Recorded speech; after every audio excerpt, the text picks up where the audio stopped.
B'siyata d'Ishmaya, Masechet Shvuot Daf Lamed Chet, nous commençons à la première ligne, Shvuot HaPikadon, Ketzad. Tel li Pikadon sheish li biatra. Donc ce que nous avons vu dans la Mishnah, comment se passe Shvuot HaPikadon lorsqu'un homme réclame l'objet qu'il a chez son prochain, l'autre nie, dit je ne l'ai pas, il jure, il doit ensuite apporter un korban. Et nous avons vu aussi, lorsqu'un homme réclame plusieurs choses, et la shvoua a été générale, je n'ai rien, ou elle a été précise, je n'ai ni ça, ni ça, ni ça. Et nous avons vu aussi le din de, lorsqu'on lui réclame, plusieurs lui réclament, et il dit aussi, je n'ai rien, et il jure. Là c'est un seul korban, mais s'il dit je n'ai rien à toi, ni à toi, ni à toi, là aussi il aura un korban sur chaque personne, puisque c'est comme une shvoua à part. Dans la Gemara, Tanu Rabbanan, Klal eno chayev ela achat, prat chayev al kol achat v'achat divrei Rabbi Meir. La Gemara va expliquer tout de suite que signifie klal ou prat. Donc klal, lorsque c'est en général, il n'est chayev qu'un seul korban. Prat, il détaille sur chayev al kol achat v'achat divrei Rabbi Meir. Rabbi Yehuda Omer, Rabbi Yehuda dit, shvoua lo lecha velo lecha velo lecha chayev al kol achat v'achat. Lorsqu'il jure, lo lecha, ni à toi, ni à toi, ni à toi, il est chayev sur chacun. Rabbi Eliezer Omer, lo lecha velo lecha velo lecha shvoua, là il est chayev al kol achat v'achat, lorsqu'il dit donc shvoua à la fin. Et Rabbi Shimon Omer, Atchi Omar shvoua le kol achat v'achat, et pour Rabbi Shimon il faut dire shvoua pour chacun, shvoua lo lecha velo lecha. Donc Rabbi Meir, nous ne l'avons pas encore compris, que signifie klal et que signifie prat, mais Rabbi Yehuda, nous avons vu que lorsqu'il dit une seule fois shvoua, ensuite il dit lo lecha velo lecha velo lecha, il est chayev sur chacun, donc je ne te dois ni à toi, ni à toi, ni à toi. Pour Rabbi Eliezer, il faut mentionner shvoua à la fin, et pour Rabbi Shimon, il faut mentionner shvoua pour chacun. Amar Rabbi Yehuda, Amar Shmuel, klalo shel Rabbi Meir, prato shel Rabbi Yehuda. Rabbi Yehuda vient dire au nom de Shmuel le klal, ce que Rabbi Meir appelle klal, c'est-à-dire lorsqu'il dit tout le monde en général, d'une manière globale, c'est ce qui est appelé prato shel Rabbi Yehuda, le prat de Rabbi Yehuda. Et le klal de Rabbi Yehuda, c'est le prat de Rabbi Meir. Rashi nous explique ce que Rabbi Yehuda avait entendu de la bouche de Rabbi Meir, ce que considérait Rabbi Meir comme étant un klal, c'est-à-dire lorsqu'un homme dit je ne te dois ni à toi et ni à toi, lo lecha velo lecha. Rabbi Meir considère que c'est un klal et il n'y a qu'un seul korban. Rabbi Yehuda dit non, ça c'est un prat. Ça c'est un prat, il est chayav sur chacun, puisqu'il a dit lo lecha velo lecha. Et donc on comprend que le prat de Rabbi Meir, c'est lorsqu'il dit lo lecha lo lecha. Dans un cas, il dit velo lecha, donc là c'est un klal. Mais lorsqu'il dit lo lecha, sans rajouter de vav, là c'est un prat. Mais ça aussi c'est le klal, nous dit Rashi, c'est ce qui est le klal de Rabbi Yehuda. Puisque si lo lecha pour Rabbi Yehuda est aussi un prat, et que le klal c'est seulement lorsqu'il dit vous n'avez rien au pluriel chez moi. Donc pourquoi Rabbi Yehuda a utilisé le terme de velo lecha avec un vav? Donc pour Rabbi Meir, qu'est-ce qui est considéré le prat? C'est un homme qui dit lo lecha. C'est-à-dire, je n'ai pas d'objet t'appartenant. Et à l'autre aussi, il dit, je n'ai pas d'objet qui t'appartient. Et le klal pour Rabbi Meir, c'est lorsqu'il va dire, je n'ai rien à toi chez moi, et ni à toi, et ni à toi. Et Rabbi Yehuda, c'est le contraire. Ça, c'est ce que nous enseigne ici Rabbi Yehuda au nom de Shmuel. Et Rabbi Yochanan Amar à Kol Modim, Rabbi Yochanan n'est pas d'accord et dit que ils sont tous d'accord, Rabbi Meir, Rabbi Yehuda, lorsqu'il dit velo lecha, shiu prat, lorsqu'on dit un vav, même avec le vav, c'est un prat. Donc velo lecha, c'est prat. Lo nechleku ela belo lecha. La marloquette, c'est l'olecha, lorsqu'il ne rajoute pas de vav. Au Rabbi Meir Omer Prat, étant donné qu'il s'adresse à chacun, l'olecha, l'olecha, l'olecha. Le Rabbi Yehuda Omer Klal, et Rabbi Yehuda dit, le fait qu'il ait dit l'olecha, c'est un klal, étant donné qu'il n'a pas dit velolecha. Donc on comprend que c'est un klal, ça ne se rapporte pas sur la shvoua qui a été dite. Et qu'est-ce qui est considéré comme le klal d'après Rabbi Meir? C'est lorsqu'un homme dit shvoua shen lachem biyadi, et je jure que vous n'avez rien chez moi. Donc pour Rabbi Yochanan, lorsqu'un homme dit je jure que je n'ai rien, vous n'avez rien, je n'ai rien à vous chez moi, là c'est un klal d'après Rabbi Meir. Pour Rabbi Yehuda, même le fait de dire l'olecha, c'est un klal, et pour Rabbi Meir, l'olecha, c'est un prat. Mais lorsqu'on dit velolecha, là ils sont tous d'accord que c'est un prat. Quelle est leur marloquette ici entre Shmuel et Rabbi Yochanan? Shmuel daïk mi braïta, Rabbi Yochanan daïk mi matnitim. La Gemara répond, Shmuel est médaillek, fait un diouk, déduit de la braïta, et Rabbi Yochanan déduit de la Mishnah. Shmuel daïk mi braïta, Shmuel est médaillek de la braïta. Midikama, c'est marqué dans la braïta Rabbi Yehuda, velolecha prata, puisque dans la braïta Rabbi Yehuda dit que velolecha, c'est considéré comme un prat. C'est-à-dire, nous avons lu dans la braïta Rabbi Yehuda Omer, shvoa lolecha, velolecha, c'est un prat, il est chayv sur chacun. Donc on déduit, Michlal, des Shamil Rabbi Meir d'Amar Klala, Have. Donc on comprend que Rabbi Yehuda a déduit de Rabbi Meir que ceci est un klal, et donc c'est pour cela que Rabbi Yehuda vient dire non, c'est un prat. Ve'amar le Rabbi Yehuda pratave. Donc Rabbi Yehuda vient dire Rabbi Meir c'est un prat. Donc c'est ainsi que Shmuel est médaillé. Seulement Rabbi Yochanan Amar tarvayu le Rabbi Meir pratave. Rabbi Yochanan dit non, les deux pour Rabbi Meir c'est considéré comme un prat.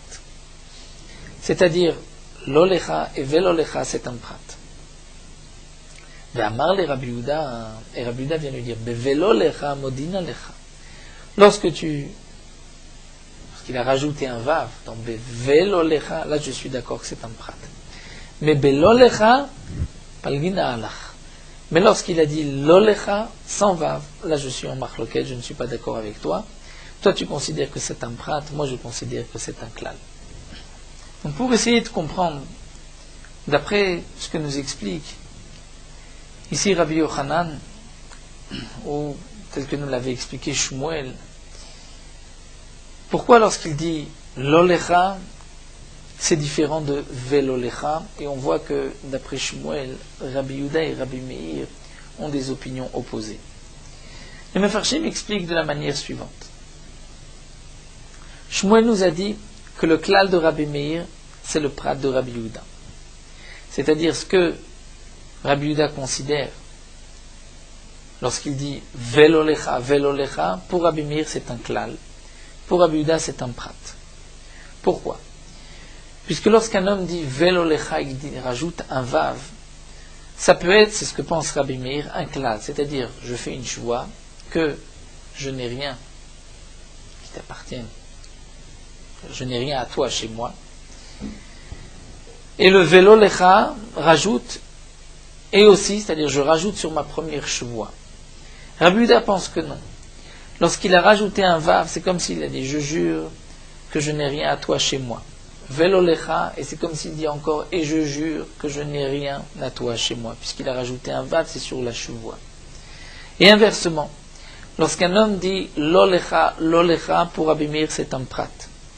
Puisqu'il ne relie pas à la première shvoua. Il dit lolecha, donc je n'ai rien à toi chez moi. Lolecha, je n'ai rien à toi chez moi, c'est comme s'il s'adresse à chacun. C'est un prat. Mais là, Rabbi Yehuda dit non, puisqu'il a dit lolecha, lolecha, c'est-à-dire une seule shvoua, et il n'a rien, ni à lui, ni de Reuven, ni de Shimon, ni de Lévi, qui soit chez lui. Donc c'est ainsi qu'on pourra expliquer la marloquette d'après Shmuel. D'après Rabbi Yochanan, la marloquette sera donc juste sur un seul point. La Gemara continue. Mais Shmuel, ador de l'odouye, iflogale, iflogé. Shmuel nous dit, puisque dans la Braïta, ce n'est rapporté que Rabbi Yehuda dit shvoa lolecha, velolecha, velolecha, chayv kol achad v'achad sur le vav. Donc si vraiment, comme explique Rabbi Yochanan, Rabbi Yehuda vient dire à Rabbi Meir, sur Velolecha, je suis d'accord avec toi, mais Lolecha, je ne suis pas d'accord. Donc, Rabbi Yehuda aurait dû nous parler du din de Lolecha et non pas du din de Velolecha sur lequel il est d'accord. Il aurait dû nous rapporter le cas sur lequel il est en marloquette. Donc c'est la preuve Nishmuel que le diouk n'est pas comme celui de Rabbi Yochanan. Fait Rabbi Yochanan daek mimatnitin. Et Rabbi Yochanan lui fait un diouk de la Mishnah. Dans la Mishnah, Medikama Rabbi Meir Shua Shen Lachem Biyadi Klala Ave, puisque Rabbi Meir a dit que le klal, c'est lorsqu'un homme s'adresse à plusieurs, il dit je jure que vous n'avez rien chez moi. Donc on voit que le seul klal, c'est lorsqu'il parle au pluriel. En lachem. Michlal, je comprends des velolecha, c'est un prat avec. Que le velolecha, c'est un prat. C'est-à-dire, c'est une choix sur chacun. Puisque si tu penses que même velolecha avec un vav, c'est un klal, alors ademashmalan shua shen lachem biyadi. Au lieu que Rabbi Meir dans la Mishnah nous enseigne le din que shua shen lachem biyadi, que c'est un klal. Ce qui est bien plus évident. Nishmeinan, il aurait dû nous enseigner un plus grand chidouche et nous dire que même shua lolecha velolecha velolecha, que c'est un klal. Echol sheken shua shen lachem biyadi. Je comprends que c'est aussi un klal. Donc, puisque dans la Mishnah, le seul klal, où c'est une seule choix, c'est lorsqu'il s'adresse à eux au pluriel, en lachem, je comprends de là que s'il dit lolecha velolecha, c'est un prat comme nous dit Rabbi Yochanan. Vishmuel, Amar, Vishmuel dit non. Kol haomer velolecha keomer shua shen lachem biyadi dami. Tout celui qui dit velolecha, c'est comme s'il avait dit en lachem, et donc ce n'était pas la peine de le marquer, puisque c'est comme si il s'était adressé à plusieurs en même temps. Alors la Gemara continue Tanan. Lolecha velolecha velolecha. C'est marqué dans la Mishnah que lolecha velolecha velolecha, la Mishnah nous avait dit. Dire que cet homme-là s'adresse à plusieurs, et il dit velolecha velolecha, là il est chayav al kol achad ve'achat. Donc avec un vav, il est chayav al kol achad ve'achat. Donc on voit que c'est un prat, même avec un vav. La Gemara répond non. Tane lolach. On va enlever le vav, on va dire lolecha. Tashma, nous allons apporter une autre preuve, c'est marqué Tani Pikadon Sumetia de Gezel Va'aveda. Lorsqu'un homme réclame, donne-moi l'objet que je t'ai laissé en dépôt chez toi, ou bien l'argent que je t'ai prêté, ou ce que tu m'as volé, et aussi la Aveda, dire l'argent ou ce que tu as trouvé qui m'appartenait, que tu dois me rendre. Et cet homme-là réclame toutes ces choses-là en même temps. Pikadon Sumetia de Gezel Va'aveda, et c'est marqué avec un vav. Donc on voit que c'est parce qu'il y a un vav, le vav est un prat. La Gemara répond non. Tanet Tsumetiad Gezel Aveda. On dira Tsumetiad Gezel Aveda sans vav. Et c'est ainsi que c'est un prat. Tashma, la Gemara nous apporte une autre preuve dans la Mishnah. C'est marqué Tenli Chitim Usurim et Kusmi. Donne-moi le blé que j'ai chez toi, l'orge que j'ai chez toi, les potes que j'ai chez toi. Et l'autre jure Chitim Usurim et Kusmi. Mais Raval Kolachat Vachat. Donc on voit que c'est un prat. La Gemara répond non. Tanet Seorim Kusmi. Sans vav. C'est un prat, mais avec un vav, ça peut être un klal. Ve'aitana kolachi shabish tane ve'azin, demande la Gemara, c'est assez étonnant qu'on va dire que dans toute la Mishnah, chaque fois que c'est marqué avec un vav, c'est une erreur. Parce que le Tana, à chaque fois, donc, a fait toutes ces erreurs. Elle a amane Rebi. Alors la Gemara reprend et dit non. L'auteur de la Mishnah, c'est Rebi. De Amar loshana kazaït, loshana kazaït ve kazaït prata avec. Rebi pense effectivement dans ma sechet Zvachim, nous rapporte Rashi, dans le deuxième pérec, si un homme a égorgé un korban, à condition de manger un kazaït de viande le lendemain, et un kazaït à l'extérieur. Il est indigne que si on pense manger un kazaït du korban le lendemain, on est chayav, c'est pigoul, et si on mange ensuite le korban, il y a un chiyuv karet, le korban n'est pas soul. Mais si un homme pensait manger le korban en dehors de l'endroit où il avait le droit de le manger, en dehors du Beth Amikdash pour un korban khatat, là, il n'y a pas de karet. Lorsqu'un homme a dit les deux, kazaït le machar ve kazaït bachutz, puisqu'il a les deux, il n'y a pas de karet. Et ici, Rebbe nous dit, il n'y a pas de différence s'il a dit kazaït le machar, kazaït bachutz avec un vav, ou s'il a dit kazaït le machar ve kazaït bachutz, c'est considéré comme un prat, et c'est considéré comme deux marchavot, ce n'est pas une seule marchava. Et donc, on garde la première, et c'est considéré comme pigoul, et la deuxième marchava ne peut pas enlever le pigoul. Mais si c'est une seule marchava, donc ça enlève le pigoul. Donc on voit que pour Rabbi, il n'y a pas de différence si on rajoute un vav ou si on n'en rajoute pas. Alors la Gemara termine Tashma mididé, on va apporter une preuve de Rabbi Meir lui-même. Rabbi Meir Omer afilu chita ou sora vekosemet chayav al kol achad v'achat. Rabbi Meir dit même si chita, sora ou kosemet, donc il est dit un vav, il est chayav sur chacun. Donc le vav, on voit que c'est un prat. La Gemara répond non, tane chita, sora, kosemet, il faudra lire chita, sora, kosemet sans vav. Alors la Gemara demande c'est un simaï afilu, que signifie afilu? Rabbi Meir dit afilu chita ou sora vekosemet. Donc même, cela signifie pas seulement lorsqu'il n'a pas dit de vav, mais lorsqu'il dit un vav, c'est aussi un prat. Amara vacha bedravika, afilu chita bichlal chitin, usora bichlal seorim, vekosemet bichlal kosmi. Ce que Rabbi Meir vient nous dire, que même s'il lui a réclamé chita du blé, c'est comme s'il lui réclame du blé au pluriel, plusieurs blés, pas seulement un grain de blé. Et de même pour les seorim et les kosemet, et c'est ce que Rabbi Meir vient dire, afilu chita usora avec kosemet, en vérité il réclame chitin, en général seorim et kosmi. La Gemara poursuit, ten li pikadon soumetiat gezel v'aveda sheyesh li biyatra. Ten li chitim usorim. Donc nous avons vu dans la Mishnah un homme qui réclame du blé, de l'orge, de l'épeautre. Si le chômeur dit je n'ai rien à toi chez moi, il n'est chayav que d'un seul korban. Mais s'il a juré Shuashen Chabiyadi, ni l'un, ni chitim, ni kusmin, ni seorim, il est chayav sur chacun. Amar Rabbi Yochanan pruta mikulam mitztarefet. Rabbi Yochanan dit qu'une pruta de tout peut s'associer. C'est-à-dire s'il y a une pruta, mais en associant les grains de blé, les grains d'orge, les grains d'épeautre, il est chayav, on peut les associer. Plié par Ravacha et Ravina. Ravacha et Ravina sont en marloquette sur l'explication de la Mishnah. Et il y a aussi une conséquence sur le din de Rabbi Yochanan. Chadamar aprete mechayev aklel mechayev. Dans la Mishnah, nous avons le cas d'un homme qui dit Shuvua she'en lecha beyadi. Et il continue lo chitim velo kusmin velo seorim. Donc il jure que cette personne n'a rien chez lui, ni du blé, ni de l'orge, ni de l'épeautre. Est-ce qu'on peut couper ces paroles et dire il a juré qu'il n'avait rien? C'est une chevoie. Mais ensuite, ni du blé, ni de l'orge, c'est encore 3 chevaux. Donc ça fait en tout 4 chevoies. Ou on va dire que le début se rapporte sur la fin. Il jure qu'il n'a ni blé, ni orge, ni épeautre. Chadamar lundi aprite mechayev nechayev que sur ce qu'il a dit le chitim, le son, le kusmin, donc 3. Mais aklel le mechayev n'est pas chayav sur le premier, sur ce qu'il a dit shvua shen lecha beyadi, puisque ça sera porté sur la suite. Donc le din de Rabbi Yochanan, quand est-ce qu'on peut associer un grain de blé, d'orge, d'épeautre ou chavé pruta? C'est dans le premier cas de la Mishnah, lorsqu'il a juré, il a dit je jure que tu n'as rien chez moi. Chadamar mais l'autre pense non aklel nam mechayev. Dans le cas où il a dit je jure que tu n'as rien chez moi, ni du blé, ni de l'orge, ni de l'épeautre, il y a ici 4 chevaux. Donc sur la première chevaux, lorsqu'il a dit je jure que tu n'as rien chez moi, il a juré là, j'ai une fois qu'il n'y a rien, ni du blé, ni de l'épeautre. Et là on peut associer le blé, l'orge et l'épeautre au chavé pruta, et donc Rabbi Yochanan aura parlé aussi par rapport à cette chevaux. Vatane Rabbi Chia rekan chamesh esri chataot. Pourtant, Rabbi Chia a dit que il y a ici 15 chataot.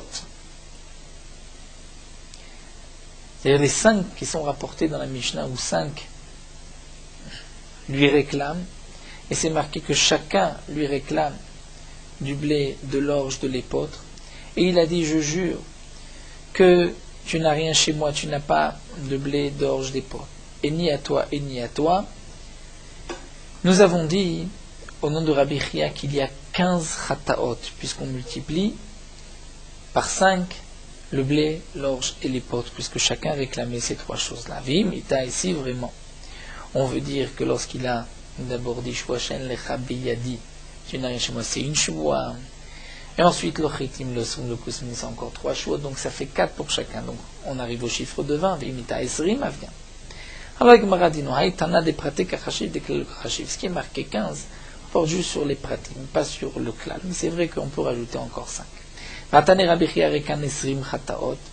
Pourtant, nous avons une braïta dans un autre endroit où Rabbi Chia dit qu'il y a 20 chataot. Donc, si c'est ainsi, on voit que on parle donc de 4 chevaux. Donc, la première braïta qui disait 15, c'est qu'elle ne parlait pas de 7 du klal. Mais il est aussi chayav sur le klal. Alors la Gemara répond non. Haïa pikadon soumetia gezel ve'aveda. Ce qui est rapporté au nom de Rabbi Chia ici qu'il y a 20, c'est lorsque 5 personnes lui réclament un pikadon, donc un objet qui lui a été confié, un prêt, ce qu'il a volé et ce qu'il a trouvé. Et donc là on multiplie 4 par 5, on a effectivement 20. Baïmine Rava Merav Nachman, Rava pose la question suivante à Rav Nachman. Ayu Hamisha Tovimoto, 5 qui lui réclament. Ve'amroulo, ils lui ont dit Tennanu pikadon soumetiat gezel ve'aveda sheishlanu biatra. Donne-nous l'objet qu'on t'a confié, le prêt, ce que tu as volé, ce que tu as trouvé. Donc chacun réclame 4 choses. Amar lechad même, il a dit à un des 5. Shuvah shen lecham, il a dit pikadon soumetiat gezel ve'aveda. Je jure que tu n'as pas chez moi ni pikadon soumetiat gezel ve'aveda. Mais ensuite il rajoute velo lecha, velo lecha, velo lecha, velo lecha aux 4 autres, marou. Est-ce que achadam mechayev, est-ce que sur les 4 autres, il n'est chayav que un seul, puisque velo lecha ne se rapporte pas sur le pikadon soumetiat gezel ve'aveda. Et donc, en tout, il n'y a que 8 chataot, c'est-à-dire 4 pour le premier et 1 pour chacun des 4 autres, donc ça fait 4 chataot. Au Dilma, ou peut-être à Kol Chada Vechada Mechayev, il est chayav sur chacun. Et donc c'était un prat, lorsqu'il a dit Velo Lecha, il rapporte sur donc, sa shuvah sur chaque chose, et donc nous avons 5 fois 4, 20 chataot. Tashma de Tani Rabbi Chia avec un esrim chataot. L'Agma nous rapporte la preuve de la braïta que nous venons de dire. Rabbi Chia dit il y a 20 chataot. Echidame, il dit parish Rabbi Chia minyane atelash moina. Si on parle dans le cas où il a précisé donc je n'ai rien, toi, ni pikadon, ce métier à chacun, il a dit, là c'est sûr que Rabbi Chia n'a pas besoin de nous l'expliquer. Et la lave de l'oparish, on parle dans le cas où il n'a pas été mefaresh, il n'a pas dit dites-moi ça, ça et ça, mais shmamina pratav. Et donc même lorsqu'il a dit lolecha, velolecha, c'est sur un prat, et c'est comme s'il a répété une choix sur chacun, et donc il y a 20 chataot. Dans la Mishnah, nous avons vu aussi anasta ou patita idbiti, lorsqu'un homme réclame tu as violé ou tu as séduit ma fille, tu dois payer le knas. Amar Rabbi Baraba, Amar Rabbi Yochanan, Maïtama de Rabbi Shimon. Rabbi Yochanan vient expliquer quelle est la raison de Rabbi Shimon. C'est-à-dire que nous avons vu dans la Mishnah, lorsqu'un homme dit à son prochain, tu as séduit ou tu as violé ma fille et tu dois payer, on lui dit non, je n'ai rien fait. Il le fait jurer, il est chayav. Rabbi Shimon dit qu'il est patour. Pourquoi? Puisque c'est un knas. Et on ne paye pas le knas al piatzmo comme c'est marqué dans la Mishnah. Mais les Chachamim lui ont répondu, c'est vrai qu'on ne paye pas le knas, donc il n'y avait pas une tuya d'argent, puisqu'il aurait pu venir avouer, mais il y a quand même le bochet ubgam. Alors Rabbi Yochanan vient dire, Maïtama de Rabbi Shimon, ou il vikar knas ou tovea. Pour Rabbi Shimon, c'est vrai qu'il a le bochet ubgam, mais en vérité, lui, il réclame le knas. Il réclame le knas, donc même s'il y a le bochet ubgam, on n'en tient pas compte, c'est sur le knas, et puisque sur le knas, il pouvait s'acquitter en disant, en avouant sa avera, donc lorsqu'ensuite il nie, et qu'il n'a pas avoué, il nie, ce n'est pas une tvia de mammon qu'il nie, donc il n'y a pas de korban, ce n'est pas comme Shuat Apikadon. Amar Rava Mashal de Rabbi Shimon le Ma'adavar Domé. Rava nous rapporte Mashal à quoi ressemble d'une Rabbi Shimon. Les Adam Shamal Chavero Ten Yichitin Surim Ekosnim Shesh Leri Biatra. Un homme qui dit à son prochain, donne-moi le blé, l'orge et les potes que j'ai chez toi. Amarlo lui répond, Shua Hashem le Rabbi Yadi Chitin. Je jure que je n'ai pas de blé. Veshtakar de Chitin ou de l'étlé. Et il s'avère qu'il n'avait pas de blé. Mais il avait du blé, de l'orge et de l'épeautre. Et il n'est pas tour. Pourquoi? Parce que lorsqu'il a juré, je n'ai pas de blé, il n'avait pas menti. Bien que l'autre avait réclamé les 3. Donc de même, lorsqu'un homme dit à son prochain, tu as violé ma fille, tu dois me payer. C'est vrai qu'il lui a réclamé 3 choses. Il lui a réclamé le knas, le bochet et le begam. Et lorsque l'autre a juré, dit lo nasti, c'est-à-dire je n'ai rien fait, et donc il nie, d'une certaine manière, l'Agma veut expliquer le knas. Seulement à parler à Abaye dit ce n'est pas la même chose, midame atam bechitin kafarle. Là-bas il a dit mais fourrache, je n'ai pas de blé, mais besserum ekosmim kafarle. L'orge et l'épeautre, il n'a rien dit. Alors que ici, Arab et Kolamil, lorsqu'il a dit je n'ai pas violé, et il jure, donc il jure qu'il ne doit rien de ces trois choses, ni knas, ni bochet ou bgam. Donc, halodamia, si vraiment on veut le faire ressembler, ça ressemble au mec, un homme qui a son prochain ten, de-moi du blé, de l'orge, de l'épeautre que j'ai chez toi. Et l'autre répond, je jure que tu n'as rien. Il s'avère que c'est vrai qu'il n'a pas de blé, mais il avait de l'orge et de l'épeautre. Et quel est le din là? Il est mechayev, il est chayav. Donc si on veut le comparer, on aura une question, pourquoi Rabbi Shimon dit qu'il est patour? Et là, qui a été Ravin à Rabbi Yochanan. Alors là, Gmar reprend que lorsque Ravin est venu dire, non, Rabbi Yochanan, il dit Rabbi Shimon. Pour Rabbi Shimon, pourquoi il est patour? Parce que Knas ou Tovia. En vérité, cet homme-là réclame le Knas, c'est-à-dire l'amende, velo bochet ou bgam. Et dit vrai Chachamim, a bochet ou bgam ou Tovia. Et pour les Chachamim, il réclame aussi la honte et le bgam, il réclame aussi du mammon. Bemaï kameflié, quelle est la marloquette? Pourquoi on va réclamer ça plus que le bochet ou bgam pour Rabbi Shimon? Pourquoi juste le Knas? Amaraf papa, Rabbi Shimon, savoir le chabi qui nije midé des kitz et tava midé de l'okitz. Un homme, lorsqu'il réclame, il réclame d'argent un prix qui a été fixé. Le Knas, c'est marqué dans la Torah combien il doit payer. Le bochet de bgam, il faut l'évaluer. Donc lorsqu'il est venu réclamer, il a retenu une somme précise. Rabbanan savrait non, lorsqu'un homme vient réclamer, il ne vient pas réclamer le Knas, puisque sur le Knas, l'autre peut reconnaître et être patour. Donc il vient réclamer ce que, même si l'autre reconnaît, il est chayav, c'est ce qu'il vient réclamer, donc il vient réclamer aussi le bochet ou bgam. Et donc c'est là la marloquette entre Rabbi Shimon et les Chachamim. Qu'est-ce qu'il réclame? Est-ce qu'il réclame le bochet ou bgam ou juste le Knas? Hadran alar Shuvat Apikadon, et nous commençons le 6e Pérek. Shuvat Dayanim, ce Pérek nous parle de la Shuvat des Dayanim, c'est-à-dire lorsque les juges vont faire jurer un homme. Dans le cas, par exemple, de Odab Miktsat Ta'ana, un homme réclame 100, mais l'autre lui dit je ne te dois que 50, il doit jurer, c'est la Shuvat Minatora. Donc la Shuvat Dayanim nous explique le Tana à Ta'ana Shte Kesef. La Ta'ana, c'est-à-dire la réclamation, doit être d'un minimum de Shte Kesef. On doit réclamer 2 Kesef, 2 pièces en argent. Va'oda'a b'shaveh pruta. Et la Oda'a, c'est-à-dire ceux qui le reconnaissent pour le rendre chayav, puisque s'il nie tout, il dit je ne te dois rien, minatora, il n'y a pas de choix. C'est vrai qu'il y a la Shuvat Eset, qui est une Shuvat Midera Banan, mais la Shuvat Minatora, c'est seulement lorsqu'il est modé b'miktsat ta'ana. Il faut que la ta'ana, c'est-à-dire ce qu'il réclame, soit de 2 pièces d'argent, va'oda'a shaveh pruta. Nous expliquerons encore dans la Gemara exactement avec la machloquette de Rav et Shmuel. Ve'im en ha'oda'a mimin ta'ana patou. Et si la oda'a n'est pas de ce qu'il a réclamé, c'est-à-dire un homme réclame, dit à son prochain, tu me dois 100 kilos de blé. Il dit non, je ne te dois que 50 d'orge.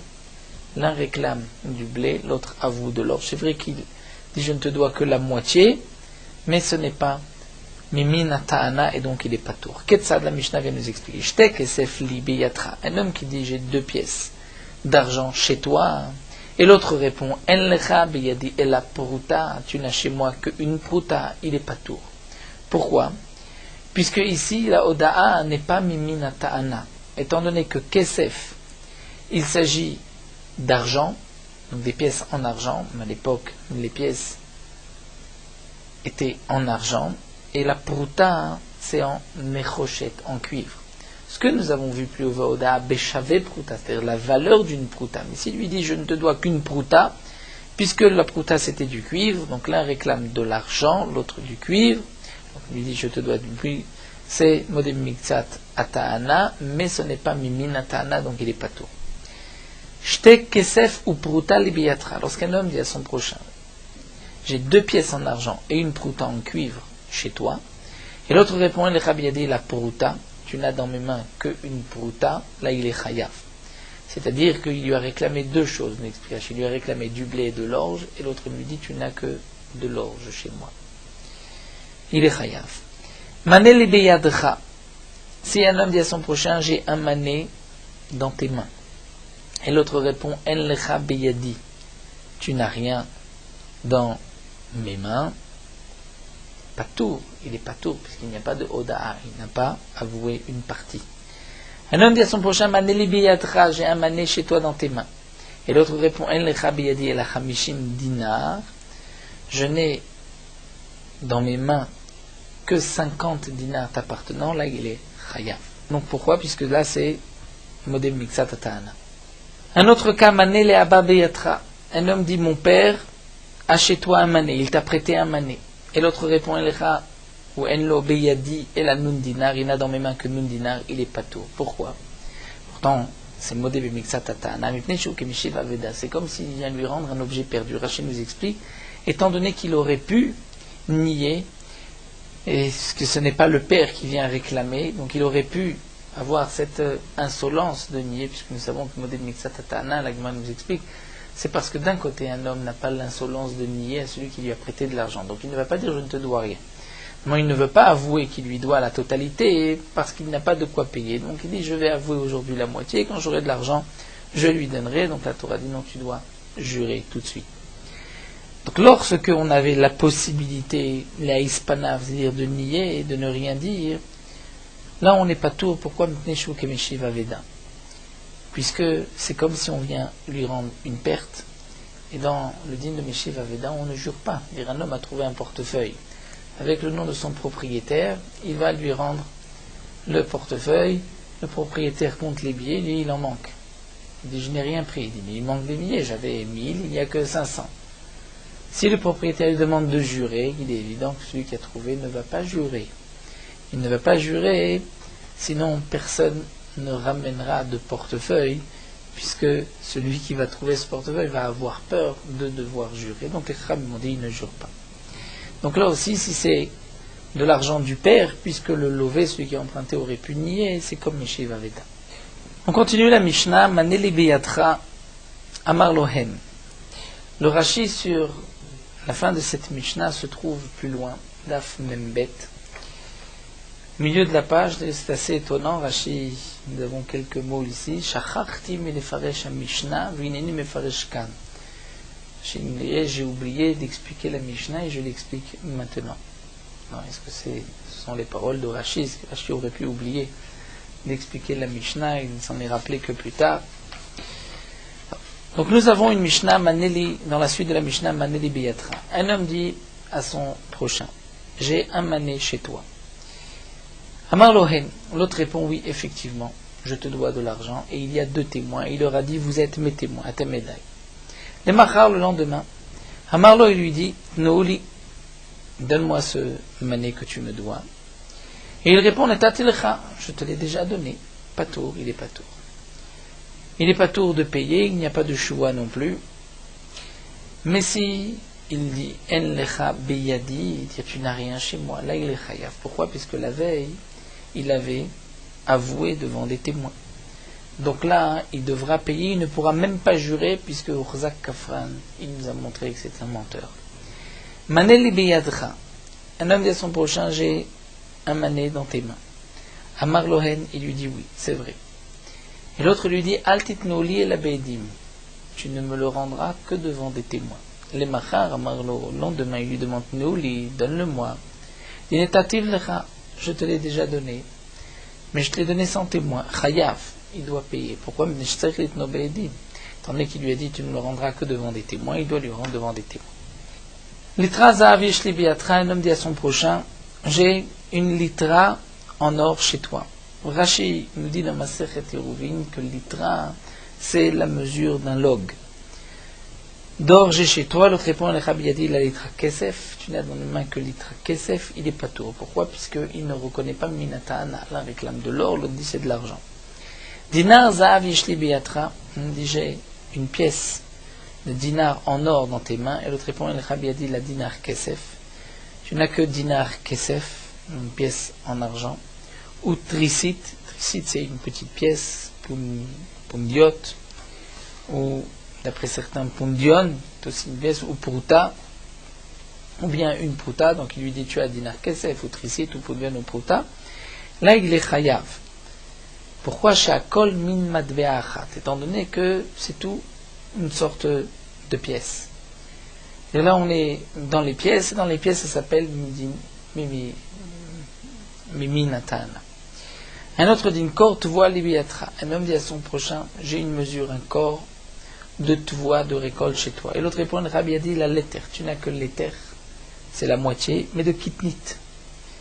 Pas de récolte, pas de blé d'orge, mais des kitnit, des fèves ou autres, pas tour. Pourquoi? Parce que ce n'est pas minatana. Corps perot libiatra, j'ai un corps, une mesure de corps de fruits dans tes mains. Et l'autre répond, le Rabbi a dit, la lettre kitnit, là il est chayav. Pourquoi chaque kitnit bichlal perot? Les kitnit font aussi partie des fruits. Donc il est modé, mixatatana. Tanu chitim veodalo beseurim. Il lui a réclamé du blé. Et il reconnaît de l'orge, il est patour. Rabban Gamliel mechayev, puisque d'après Rabban Gamliel, il n'est pas nécessaire de reconnaître, d'avouer une partie de ce qu'on lui a réclamé. Donc même si c'est du blé de l'orge, pour Rabban Gamliel, il n'y a pas de problème. Pourtant, Nakama patour. Atoen Ravero Bekedeshemen, un homme qui réclame à son ami des Kadeshemen, c'est-à-dire une cruche pleine d'huile. Veodalo Bekankanim, il dit, je te dois juste la cruche, pas l'huile. Admon Omer, Admon dit, Oil Veodalo Miktsat, Mimin Ta'ana Ishaba. Admon dit, puisque il a reconnu une partie de la Ta'ana. C'est comme si un homme réclame de l'orge et du blé, et que l'autre ne reconnaît qu'une partie, que de l'orge ou que du blé. Il doit jurer. Il lui a réclamé deux choses, c'est-à-dire des cruches, d'huile, donc, et de l'huile et des cruches. Il reconnaît les cruches, il doit jurer. Les Chachamim disent non. Ce n'est pas une oda'a de la Ta'ana, de ce qu'il a réclamé. Amar Rabban Gamliel, Roi Nidivra Admon, Rabban Gamliel dit nous, je suis d'accord avec les paroles de Admon. Donc nous verrons aussi dans la Gemara l'explication de ce morceau. Tano, Kelim ve Karkaot. Un homme réclame à son prochain des Kelim, des ustensiles, Talim et Karkaot, des terrains. Nous savons que sur les terrains, on ne jure pas, on apprend un pasouk. Veoda ve Kelim, il reconnaît des Kelim, ve Kafar be Karkaot, il nie les Karkaot. Ou bien il reconnaît Karkaot, ve Kafar be Kelim, il est patour. Étant donné que dans le cas où il reconnaît les kelim, il nie les karkaot, on ne jure pas sur une firat karkaot, sur les terrains. Et lorsqu'il reconnaît le terrain et il nie les kelim, il ne jure pas non plus, puisque on ne jure pas sur une oda'a lorsqu'il reconnaît les karkaot. Oda bemiktsata karkaot patour, s'il reconnaît une partie des terrains, il est patour, bemiktsata kelim, une partie des kelim, il est chayav. Pourquoi? C'est-à-dire que lorsqu'il a reconnu une partie des kelim, des ustensiles, il va jurer pas seulement sur les kelim, mais aussi sur les karkaot. Puisque nous avons une règle que le principe de Gilgul Shua, c'est-à-dire que s'il jure sur cela, sur ce qu'il doit jurer des kelim, il peut en même temps jurer sur les terrains, bien que les terrains tout seuls, il n'aurait pas dû jurer. C'est un sourd-muet ou un fou ou un enfant qui réclame et que l'homme a nié, il n'est pas obligé, donc il ne jure pas. Et sur Kherej, bien que c'est un homme qui n'entend pas et ne parle pas, la ta'ana de Kherej, c'est lorsqu'il va par un remez où il va l'écrire.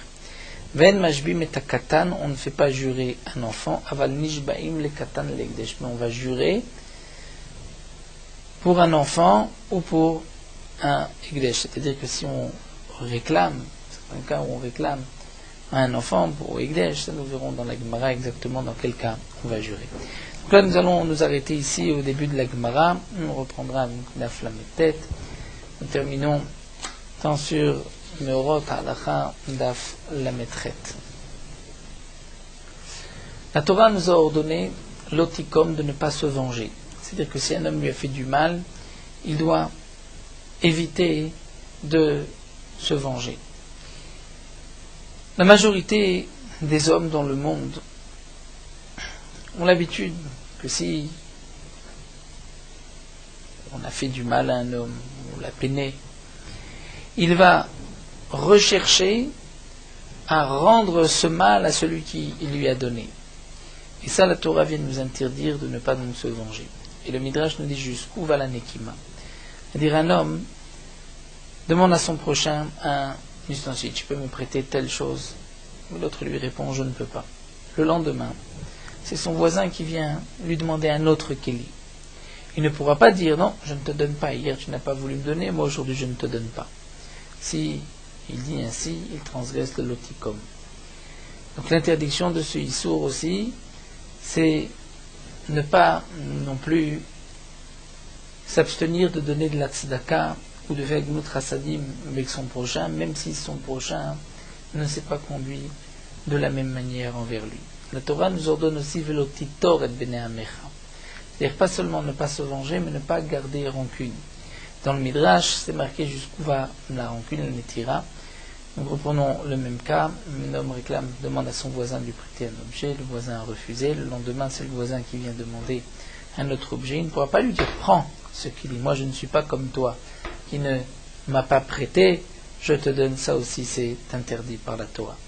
Donc le Chinuch explique que le shourach de la mitzvah, un homme doit savoir que tout ce qui lui arrive, bien jusqu'au mal, tout ceci vient d'Akadosh Baruch Hu, et ça ne vient pas d'un homme, de celui-ci ou d'un autre, si ce n'est la volonté d'Akadosh Baruch Hu. Donc lorsqu'on lui a fait du mal, il doit savoir que c'est à cause de ses fautes, et qu'Akadosh Baruch Hu a ainsi décrété qu'on lui fasse ce mal, donc il ne doit pas se venger contre la personne, puisque la personne n'est pas la raison de cette souffrance, de ce mal. Ce n'était que le bâton, mais c'est la faute que lui-même a faite qui lui a amené ce malheur.